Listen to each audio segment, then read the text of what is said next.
வீட்டில் குடும்பத்தில் சண்டை வருதுன்னா, மனைவியோட சண்டை வருது, காய்ச்சி மூச்சின்னு கூடுது சவுண்டு. அப்போ ஆண்கள் செய்ய வேண்டிய ஒரே வேலை என்ன தெரியுமா? மனைவியோட சண்டை வரும்போது உங்க செருப்படுங்க காலில் ஓட்டுட்டு வெளிக்கடைக்கு டீ குடிக்க போயிருங்க. இப்படித்தான் சால்வ் பண்ணணும். அவங்க நீரா இருக்கும்போது நீங்க நெருப்பா இருங்க, அவங்க நெருப்பா இருக்கும்போது நீங்க நீரா மாறுங்க. முடிஞ்சு. இணைந்து வாழ்வோர்கள்லாம் இணைந்து வாழ்வோர்கள் அல்ல. நல்லா கவனிங்க சார். இணைந்து வாழ்வோர்கள் அனைவரும் இணைந்து வாழ்வோர்கள் அல்ல, இணைந்து விட்டோமே என்று வாழ்வோர்கள் தான் இந்த தேசத்தில் அதிகம். அப்படித்தான் வாழ்க்கை நகர்த்த வேண்டும். அப்படித்தான் சார் நாங்கள் நகர்த்திக்கிட்டு இருக்கோன்னு சொல்லி நம்முடைய பேராசிரியர் கோ பழனி ஐயா அவர்களுக்கு பெரிய கரகோஷம் கொடுத்து அவரை வரவேற்றார். வண்ண தமிழழகு, அதை வாசிக்கும் போது அழகு, முத்துச்சரம் போல இதை தொடுத்து வைக்கும் திறமழகு, சொல்லழகு, பொருளழகு, செந்தமிழை செதுக்கையிலே செல்லும் மொழி நடையழகு, மொத்தத்தில் தமிழழகு, வீரபாண்டியன் பட்டினம் உண்மையிலேயே பேரழகு. உங்கள் அத்தனை பேருக்கு வேண்டிய பணிவான நன்றி கலந்த வணக்கங்களை தெரிவித்துக் கொண்டு, முன்னாள் மாணவ மாணவிகள் சங்கம் ஒரு அருமையான அழகான சிறப்பான ஒரு பட்டிமன்றத்தை ஏற்பாடு செய்து உலகத்திலேயே 100 நாடுகளுக்கு மேல் பயணம் செய்து நான் என் மனதால் நேசிக்கக்கூடிய ஒரு அற்புதமான மனிதர். ஒரு உண்மையை சொல்றேன், இந்த உலகத்தில் எந்த ஒரு மனிதனுக்கும் துரோகமே நினைக்காத ஒரு அற்புதமான நகைச்சுவை மன்னன் மதுரை முத்தண்ணன் தலைமையிலே ஒரு அருமையான நிகழ்வை செய்துகிற உங்கள் அத்தனை பேருடைய திருப்பாதங்களுக்கு நன்றி சொல்லி, வாழ்க்கையில் மிக முக்கியமான விஷயம் எதுன்னு கேட்டா, நான் ஒரு கடற்கரை ஓர மீனவ கிராமத்தில் பிறந்தவன். வேளாங்கண்ணி பக்கத்தில் ஒரு சின்ன மீனவ கிராமத்தில் பிறந்த பையன். கிட்டத்தட்ட 33 நாடுகளுக்கு மேல் நான் பயணம் செய்திருக்கேன். உலகம் முழுவதும் நான் பயணம் செய்வதற்கு காரணமாக இருந்தது என்னுடைய தமிழ். என்னுடைய தமிழ் அன்னைக்கு என்னுடைய நன்றிகளையும் வணக்கங்களையும் சொல்லி, புனித தோமையார் இயேசுவினுடைய 12 சீடர்களில் முதல் சீடராக வந்து இயேசுவினுடைய புனிதத்தை உலகம் முழுவதும் சொன்னார். இந்தியாவுடைய நில அளவை ஆரம்பிக்கிற போது வில்லியம் லாண்டன் அவர்கள் இன்றைக்கு புனித தோமையார் இறந்திருக்கிற சென்னையிலே இருக்கக்கூடிய அந்த லிட்டில் மவுண்ட் என்ற இடத்தில் இருந்துதான் முதலில் இந்தியாவின் நிலப்பரப்பையே ஆய்வு செய்ய தொடங்கினார். நிலப்பரப்பை ஆய்வு செய்வதற்கு முதல் காரணமாக இருந்தவர் புனித தோமையார். ஒரு வாழ்க்கையினுடைய வரலாறு மிகப்பெரிய கிறிஸ்துவம் இந்த நாட்டில் 2 விஷயத்தை சொல்லுச்சு. 2 விஷயம் இந்த உலகத்துக்கு கிறிஸ்துவம் கொடுத்தது. ஒன்று கல்வி, இன்னொன்று மருத்துவம்.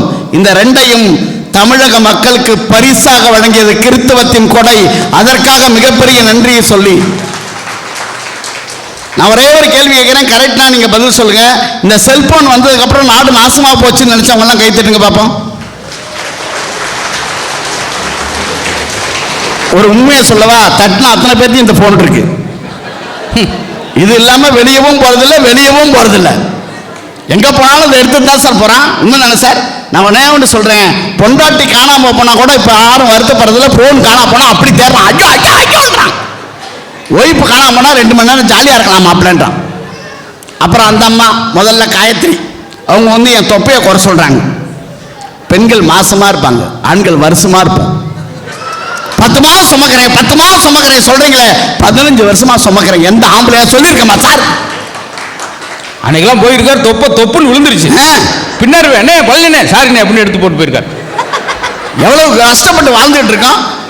எந்த புருஷனும் நல்ல புருஷன் தான் கல்யாணம் பண்ணையிலே அவன் நல்லவனாவதும் நாசமாய் போவதும் பொண்டாட்டி அமைவதிலே. அப்புறம் அந்த அம்மா அன்னபாரதி அம்மா அவங்கள மயில்னு சொன்னாங்களாம். அவங்க வீட்டுக்காரரு அந்த மனுஷன் மாதிரி சந்தோஷமா நாலு உலகத்திலே கிடையாது. ஏன் தெரியுமா?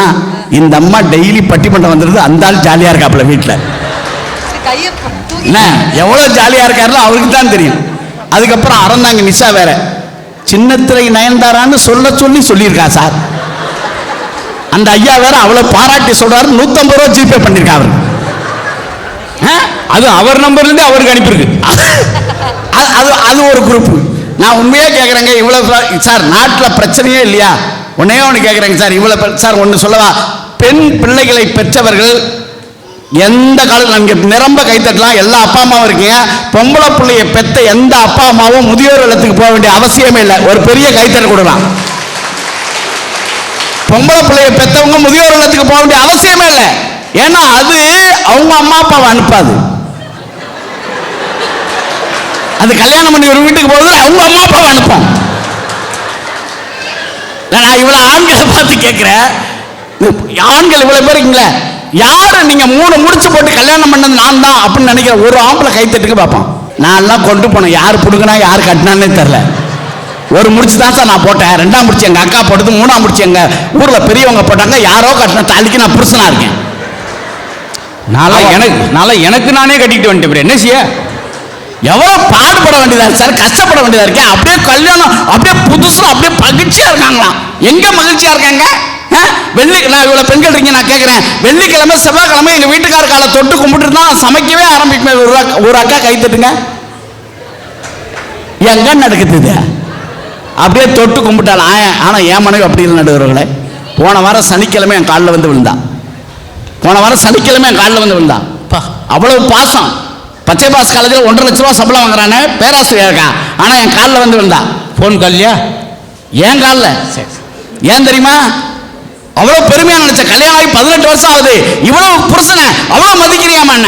சனிக்கிழமை சனீஸ்வரன் கோயிலுக்கு போலான்னு நினைச்சேன். நேரம் இல்லை.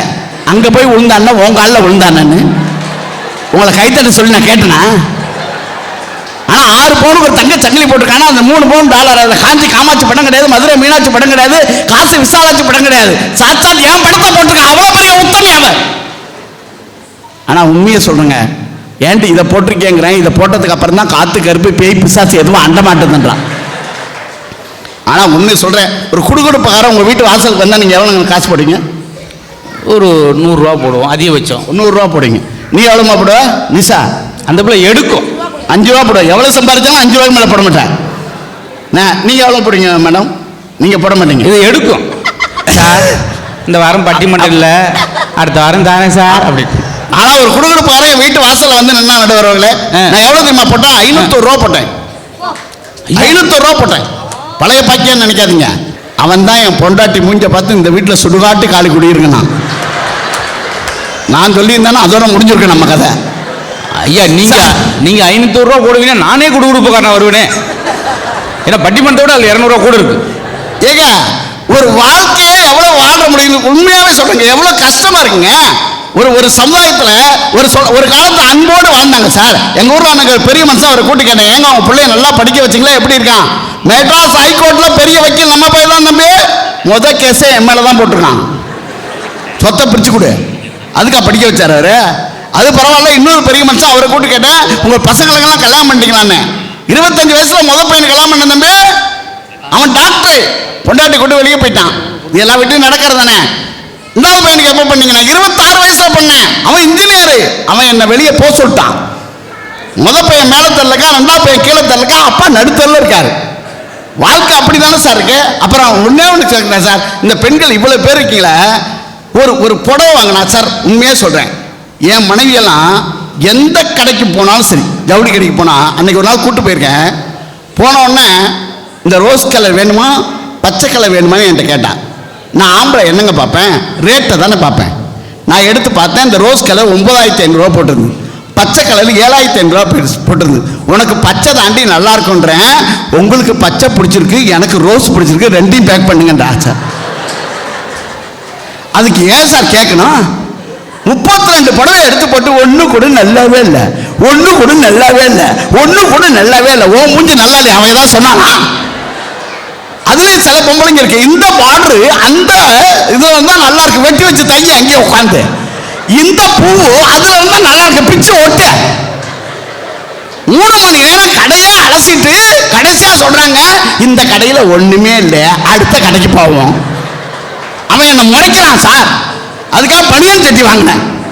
இப்படி பனியன் சட்டி வாங்கி அன்னைக்கு 42 பனியன் சட்டி எங்க மொட்டை மாடியில் காய போட்டிருக்கேன் சார். 3 பசங்க அந்த பக்கமா போனவங்க வந்து கேட்கறாங்க, சார் ஏதாவது மேன்சன் கிட்சன் ஆரம்பிச்சிருக்கீங்களா, நாங்க வேணா 1 மாசம் தங்கலாமான்னு கேட்கறாங்க சார். நாட்டில் எங்க சார் ஆம்பளை நிம்மதியாக இருக்க விடுறீங்க? அன்னைக்கு சோகமா உட்காந்துருந்தேன். என் ஃப்ரெண்டு வந்தான், ஏன் மாப்பிள்ள சோகமா இருக்கேன்? டே இந்த நல்ல நாளுக்கு 25000 ரூபாய்க்கு புடவை எடுத்துட்டாடான்னு. ஒரு நல்ல நாள் பெருநாள் 25000 ரூபாய்க்கு புடவை எடுத்தா அதுக்காக வருத்தப்படுவியான்னா? அதுக்காக வருத்தப்படல.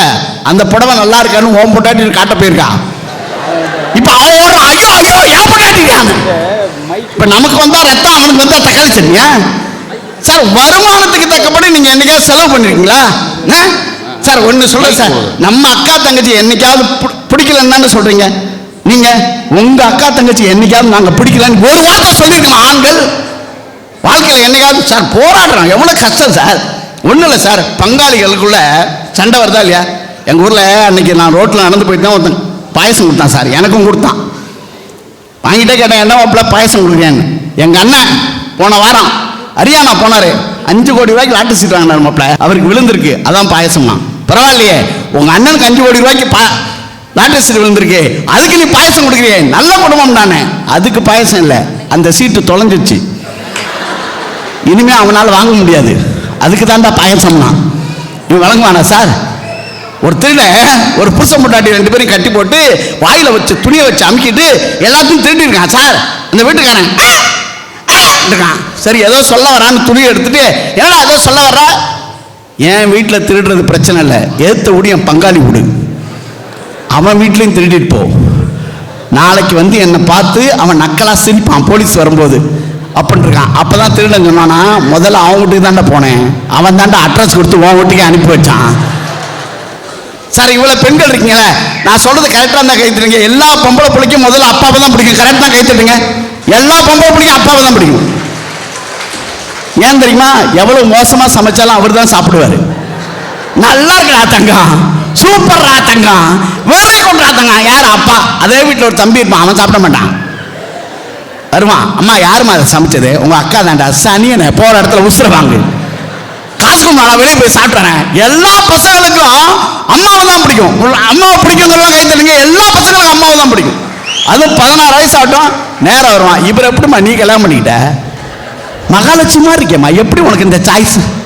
அதுவும் 18 வயசு ஆகட்டும் உங்க வீட்டுக்காரர் சொல்லி வை, அடிக்கடி நம்ம ரூட்ல கிராஸ் பண்றாரு, உனக்காக தான் பாக்குறேன். அப்பா வெளியில போய்ப்பாரு ஏதாவது வேலை விஷயமா, ஒய்ஃபுக்கு போன் பண்ணி விசாரிப்பாரு, பொண்ணு வந்துருச்சா ஸ்கூல் விட்டு காலேஜ் விட்டுன்னு. எப்படி தெரியுமா கேட்பாரு? என் தங்கம் வந்துருச்சா, என் வெள்ளி வந்துருச்சா, என் பட்டு வந்துருச்சா, எங்க அம்மா வந்துருச்சா, இவ்வளவு கேட்பாரு. பொண்ணை பையனை கேட்பார், தூரம் வந்துட்டாரா? அவன் வந்தே இருக்க மாட்டான், ஆனா அவங்க அம்மா சமாளிக்கும். இப்பதான் வந்துட்டு இந்த பக்கத்துல போயிருக்கான், பின்னாடி அவங்க தங்கச்சி சொல்லுவான், அப்பா அண்ணன் வரல, ஏன்னா போட்டு கொடுக்குதா அது வேலை. இது 2 பேரும் இணைத்து வைக்கிற உறவு பாலம் உலகத்திலேயே தாய் ஒருத்தி தான் சார், அம்மா ஒருத்தி தான். அதுக்கிடையே சில டயலாக் வச்சிருக்கோம். நீங்க ஏங்க போய் அவன்கிட்ட சத்தம் போடுறீங்க? உங்களுக்கு பிபி இருக்கு, சுகர் இருக்குல்ல. அவனுக்கு நேரம் சரியில்லை, கிரகம் சரியில்லை, ஜோசியர் சொல்லியிருக்காரு, ஆடி போய் ஆவணி வந்து அவனு டாப்ல வந்துருவான் சொல்றாருல. ஆனா கண்ணதாசன் சொன்னார், யார் தெரியுமா? அம்மா உள்ளே உயிர் வளர்த்து உதிரத்தால் பால் கொடுத்து அள்ளியிடும் போதெல்லாம் அன்பையை சேர்த்தனைத்து தொல்லை தமக்கென்ற சுகமெல்லாம் பிறர்க்கென்று சொல்லாமல் சொல்லிவிடும் தேவதையின் கோயில் அது. பண்பு தெரியாத மிருகம் பிறந்தாலும் பால் தரும் கருணை அது, பசித்த முகம் பார்த்து பதரும் லை பார்த்து பழம் தரும் சோலை அது, இருக்கும் பிடிசோறு தனக்கென எண்ணாமல் கொடுக்கின்ற கோயில் அது. அது தூய்மை, அது நேர்மை, அது வாய்மை, உலகத்து சேர்ந்தது தாய்மை, அது ஒப்புக்கொள்வதை நேர்மை நாங்கடா. ஆனா அன்னைக்கு அந்த அம்மாவை இன்னைக்கு கூட வச்சிருக்கானா சார்? சார் உண்மையாக சொல்றேன் சார், நான் உங்களுக்கு பெரியவங்க அத்தனை பேர் இருக்கீங்க, அப்பாவுக்கு தெரியாம அம்மா நம்ம காசு கொடுப்பாங்கல்ல சின்ன வயசுல, அப்பாவுக்கு தெரியாம அம்மா காசு கொடுப்பாங்க, அம்மாவுக்கு தெரியாம அப்பா காசு கொடுப்பார்ல சார். இப்போ கட்டின பொண்டாட்டிக்கு தெரியாம தான் சார் பெத்த அப்பா அம்மாவுக்கே காசு கொடுக்க வேண்டியிருக்கு. உண்மைன்னா கை தட்டுங்க நீங்க. கட்டின பொண்டாட்டிக்கு தெரிஞ்சா கொடுக்க விடுறாளா சார்? அவருக்கு கொடு. அப்படியே இவங்க சமைச்சு அப்படியே பண்ணிட்டாங்க சார். சமையல்னா என்னன்னு தெரியுமா? எங்க அம்மா சமைச்சிட்டா சாப்பிடும்போது பக்கத்துலேயே உட்காந்துருக்கும். நான் எங்கள் அம்மாட்ட கேட்பேன், என் அம்மா பக்கத்தில் உட்காந்துருக்கேன், நீ சாப்பிட்றத பார்த்தா கண்ணு வச்சிருவாங்கடா. ஆனால் ஐயா ரொம்ப நேரம் கேட்கின்றேன், கத்துறாங்களே என்னங்கய்யா? நல்லா இருக்குய்யா அந்த தாய்க்குளங்கள் நான் பார்க்கணுங்கய்யா. உண்மையாவையா பக்கத்தில் உட்காந்துருப்பாங்க. உண்மை அங்கே சாப்பிடும்போது அம்மா பக்கத்தில் உட்காந்துருக்கும். போன வாரம் என் பொண்டாட்டி உட்காந்துதான் சார். நான் உண்மையாவே பெருமையா எங்கள் அம்மா மாதிரியே உட்காந்துருக்கேங்கிறேன். எந்திரிச்சு போனால் எல்லாத்தையும் நீயே தின்றுவடான்றான். இன்னைக்கு நாட்டில் சார் ஒன்னே ஒன்று சார், உண்மையை சொல்கிறேன், ஒரு காலத்து அம்மா சாப்பாடு எங்கள் அம்மாலாம் ஒரு தோசை திங்க 4 சட்னி இறங்கும் சார். 4 சட்னி அரைக்கும். வெங்காய சட்னி, வெள்ளை பூண்டு சட்னி, கொத்தமல்லி சட்னி, 4 சட்னி அரைக்கும். இன்னைக்கு இவன் இது நேற்று வச்ச சட்னி, முந்தா நாள் வச்ச சட்னி, அதுக்கு முத நாள் வச்ச சட்னி, அதுவும் இந்த ஃப்ரிட்ஜுக்குள்ள வைக்கிறான் சார். சார் இந்த புடவைய 3 புடவை கொண்டு போய் போன வாரம் ஃப்ரிட்ஜுக்குள்ள வச்சிருக்கா சார். இதை ஏன்ட்டு ஃப்ரிட்ஜுக்குள்ள வச்சேங்கிறேன், வெயிலுக்கு கொஞ்சம் குளுகுளுன்னு இருக்கும். நான் இப்போ 2 டவுசரை கழட்டி வச்சிருந்திருக்கேன் அவளை பழி வாங்கிறதுக்கு, வேற வழி தெரியாம. வாழ்க்கை என்ன சார் கஷ்டத்துல போயிட்டு இருக்கு. அப்புறம் அந்த அம்மா அறந்தாங்கி நிஷாவுக்கு என்ன அறந்தாங்கி நிஷாவை பத்தி ஒரு பெருமையை சொல்றேன். கிட்டத்தட்ட 5000 மேடைகளுக்கு மேல நானும் அறந்தாங்கி நிஷாவும் பேசியிருக்கோம். ஒரு பெரிய கைத்தட்டை கொடுக்கலாம் அந்த பெண்ணுக்கு. ஆடியன்ஸை பார்த்து பயந்ததா வரலாறே கிடையாது. ஒரே ஒரு விஷயத்துக்கு தான் அவன் பயப்படுவா. கொஞ்ச நேரம் ஆச்சுன்னா என்னைய மாதிரி ஆயிடுவா. அந்த மேக்கப் ஃபுல்லா உருகி ஊத்திடும். எல்லாம் பெயிண்ட் தான். பட்டிமன்றத்தில் போட்டி அவங்க 2 பேருக்கு தான், யாருக்கு ஒளி ஊத்தும்ன்றதான். ஆனா எனக்கு அப்படி பிரச்சனை இல்லை. இப்படி தடவை சொல்லுவேன், அவளை படத்தில் சொல்லுங்க பாப்பா. அவ்வளவுதான், பூரா கையில் வந்துடும். அவ்வளவுதான். என் பிறப்பே அதிசயமான பிறப்புங்க. எங்க அம்மாவுக்கு பிரசவ வலி, ஆட்டோ பிடிக்க எங்க அப்பா ஓடினா நான் வாசல்லையே பிறந்துட்டேன். அங்கேருந்து டாக்டர் சொன்னாரா அது டோர் டெலிவரி. 3 நாள் ஒரு நர்ஸை என் மூஞ்ச பார்த்து பயந்துருக்கேன். அவ்வளவு கருப்பா இருந்திருக்கேன் நான். விஜய் டிவியில் 1.5 வருஷம் நிகழ்ச்சி பண்ண கடைசி அந்த மேக்கப் பண்ண சொன்னா எத்தனை தடவை மேக்கப் போட்டாலும் நெகட்டிவ் மாதிரியே இருக்கேன். ஒரே ஆள்லையும் தாங்க நான் எதுக்கும் கவலைப்படல. அது வரைக்கும் நான் தான் கருப்புன்னு நினைச்சேன். அடுத்த நாள் அறந்தாங்க நிஷா வந்து அவன் என்னைய விட கருப்பு. உன்னைய கலாச்சா நல்லா கைத்தட்டாங்க இப்போ அந்த ஊர்ல. நல்லா அருமையான ஊர், நல்லா ரசிக்கிறீங்க. அப்படி ரசிக்கணும். சில பேர் அப்படியே பார்ப்பான், பேசு பேசு பேசு, பெரிய காமெடி அதே. உண்மையாவுக்கு ஒரு 3 இடத்துல முசாரக்கம் ஒரு தேட்டருக்கு போனால் ஏற்கனவே படம் பார்த்த பக்கத்தில் உட்காரப்படாது. உட்காந்தா கடைசி வரைக்கும் நம்மளுக்கு கதை சொல்லியே கால் பண்ணுவான். இந்த யானை படம் வந்து கும்கின்னு ஒரு படம் பார்த்தீங்களா? அந்த படம் பார்க்க போய் உட்காந்தேன் சார். பக்கத்தில் உட்காந்து ஏற்கனவே படம் பார்த்துட்டாம இருக்கு. ஃபர்ஸ்ட் சீனில் அந்த யானையை காட்டினாங்க. இவன் உட்காந்தான்னு சொன்னான், யானை செத்துருன்ட்டான். அதான் அந்த படத்தில் கடைசி சீன். அது எப்போ சாவுன்னே படம் பார்த்துருந்தேன் நான். ஒரு ஹோட்டலுக்கு போனால் எங்கே உட்காரக்கூடாதுன்னா அந்த வாஷ் பேஷன் பக்கத்தில் ஒரு சீட்டு போடுவாங்க, அங்கே உட்காரப்படாது. ஏன்னா சில பேர் கை கழுவான், சில பேர் வாய் கழுவான், சில பேர் குடலையே வெளியெடுத்து கழுவான், 2 பேர் இந்த மாதிரி நல்ல நகைச்சுவை நிகழ்ச்சிக்கு வந்தீங்கன்னா சிரிக்காதவங்க பக்கத்தில் உட்காரப்படாது. நான் ஏதாவது சொல்லி நீங்க சிரிச்சிட்டீங்கன்னா என்ன சொல்லணும், அந்த கற்பனை சிரிக்கிற நீ சிரிச்சாதான் அதுக்கு பேர் முகம், சிரிக்கலாம் அதுக்கு பேர் முகர கட்ட. இன்னைக்கு ஆண்களுக்கெல்லாம் பிடிச்ச ஒரே பாட்டு என்ன தெரியுமா? மரணம் என்னும் தூது வந்தது, அது மங்கை என்னும் அடிவில் வந்தது, சொர்க்கமாக நான் நினைத்தது இன்று நரகமாக மாறிவிட்டது, பொண்டாட்டியே போ போ, குழந்தையாலே வா வா. எவ்வளவு மகிழ்ச்சியில இவ்வளவு ஆண்கள் இருக்கீங்க, இவ்வளவு பெண்கள் இருக்கீங்க. நான் கேட்கிறேன், கல்யாணம் ஆன எல்லா ஆண்கள்ட்டையும் கேட்கிறேன், 7 ஜென்மத்துக்கு இதே மனைவிதான் என்கிற ஆண்கள் கை தூங்க பார்ப்போம். அந்த அண்ணன் தூக்கி இருக்காருன்னா வீட்டுக்காரம்மா பக்கத்தில் இருக்குன்னு அர்த்தம். பாதி பேர் கை அப்படி கட்டியே உட்காந்துருக்காங்க.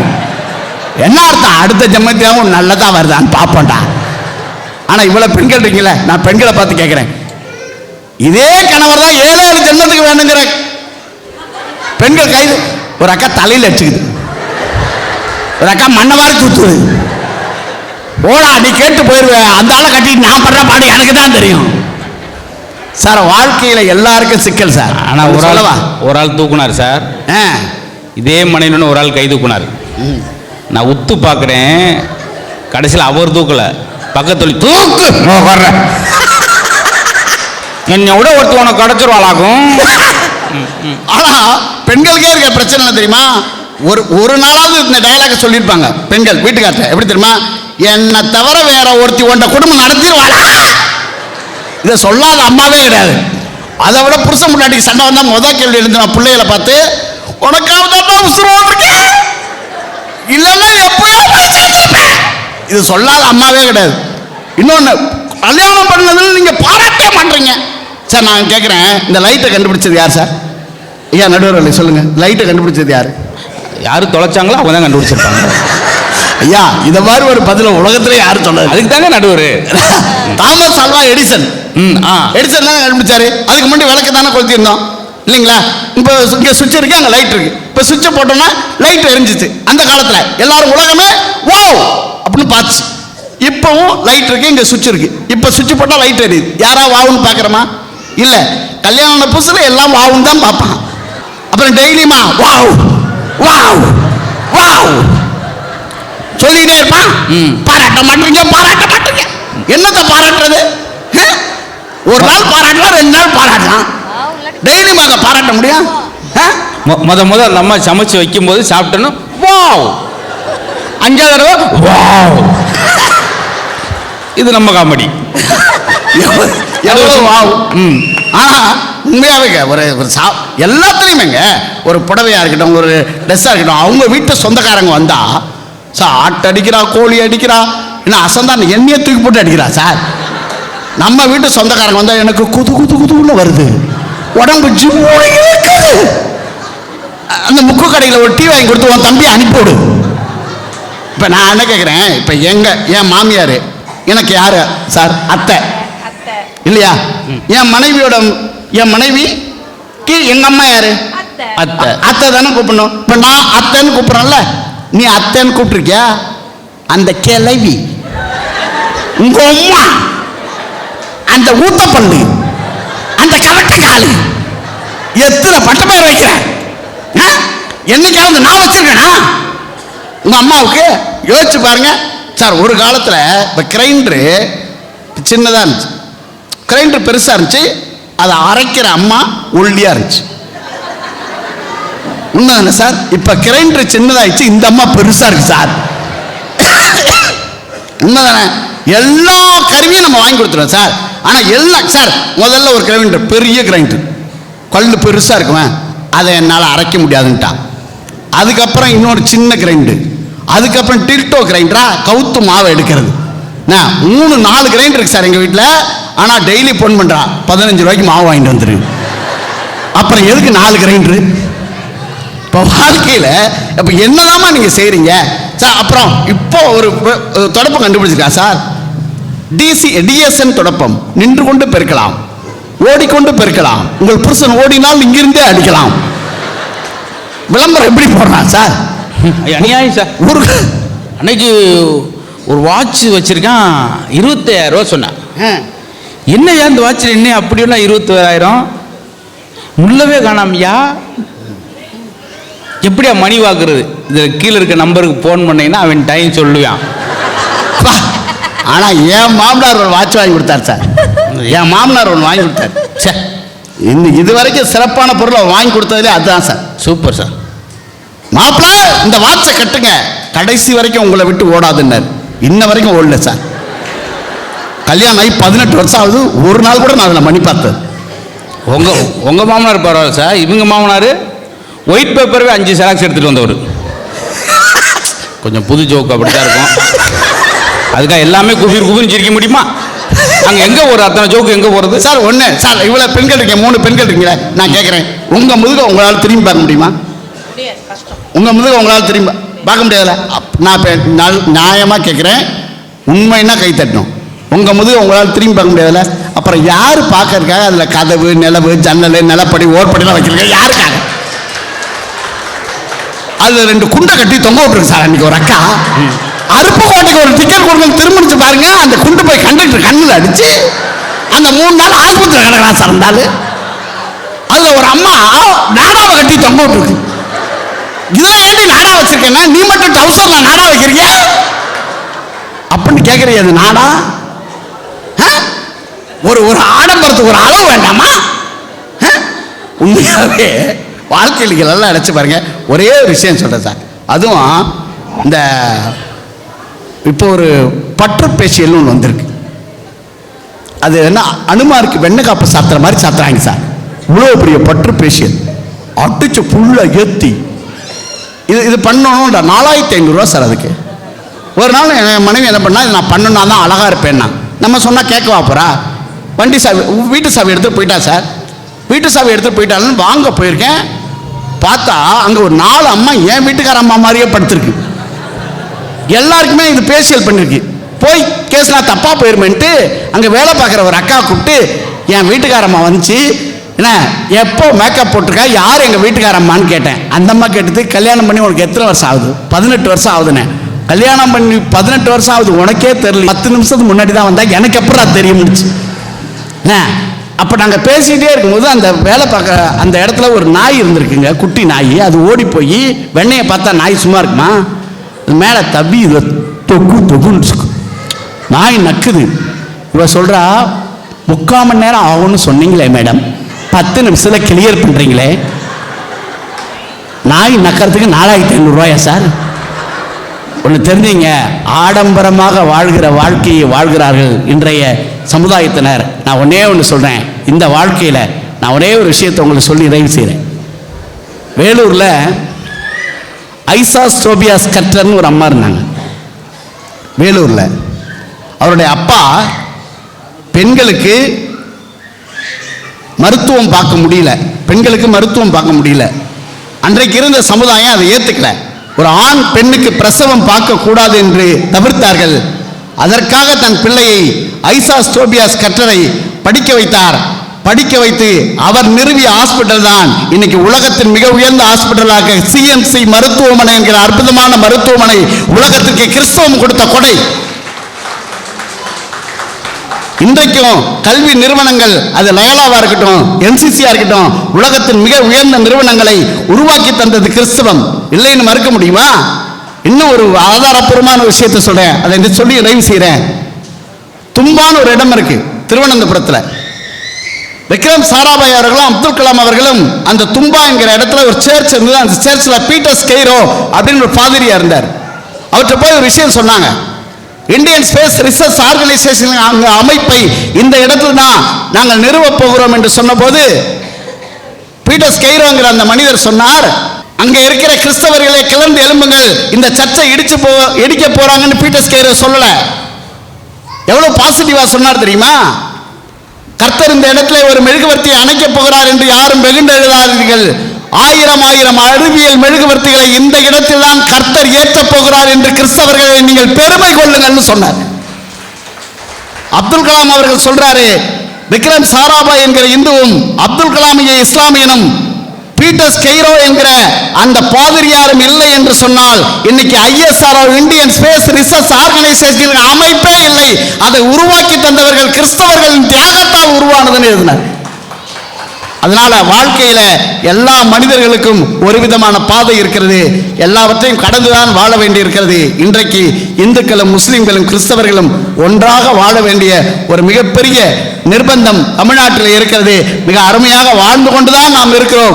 எந்த சக்தியாலும் மனிதனை மனிதனால் பிரிக்க முடியாது என்று சொல்லி அற்புதமாக ரசித்து கேட்ட உங்கள் அத்தனை பேருடைய திருப்பாதங்களுக்கும் நன்றி சொல்லி மிக அருமையான அந்த வாய்ப்பு வழங்கிய மதுரை முத்தண்ணன் அவர்களுக்கும் நன்றி சொல்லி விடைபெறுகிறேன். நன்றி, வணக்கம்.